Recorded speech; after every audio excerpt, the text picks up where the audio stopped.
খুবই সুন্দর লাগছে। উপরের মুরগিটা সবচেয়ে বেশি সুন্দর। ওটা একটি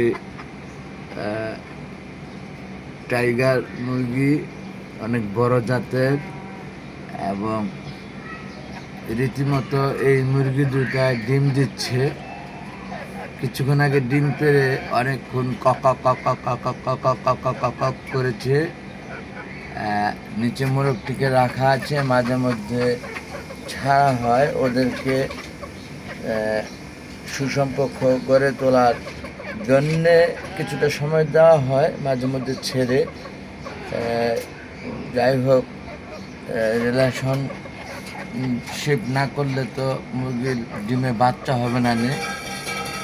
তাই আমরা একটি মুরগির ডিম দিয়ে বাচ্চা তোলার চিন্তা করেছি, এবং অন্য আরেকটি মুরগির ডিম দিয়ে বাচ্চা তুলব। এই জন্য মোরগের সাথে রিলেশনশিপ করার সাথে প্রয়োজন একটু একটু করে ছেড়ে রাখি। আর খাচ্ছি একটি মুরগির ডিম, যে দেশি মুরগির ডিম, নিজের পালা, আমার স্ত্রী বারান্দায় পালে যা। এরকম ছোট্ট পরিসরে 3টি মুরগি, একটি মোরগ আগেও দেখেছেন আপনারা।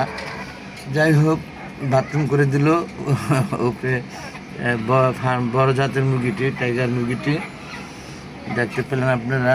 এখন কক কক কক কক কক কক কক কক করছে না, আমাকে দেখে থেমে গেছে। আমি আর ভিডিওটা দীর্ঘায়িত করছি না।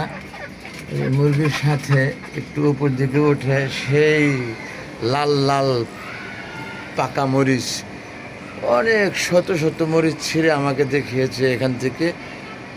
আমি দেখেছি, মাশাআল্লাহ খুবই ভালো লাগে। এই গাছটা অনেক ভালো জাতের মরিচ গাছ, অনেক মরিচ হয়েছে এটাতে। সেই সাথে একই তালে একেবারে অল্প সময়ের জন্য হলেও আঙুরগুলোকে একটু দেখিয়ে নিলাম আপনাদেরকে। মাশাআল্লাহ, এখানে 2 থোপনা দেখতে পাচ্ছেন, উপরে একটি, নিচে একটি। সেই সাথে এখানে দেখতে পাচ্ছেন বাহির সাইডে ঝুলে আছে 2টি থোপনা।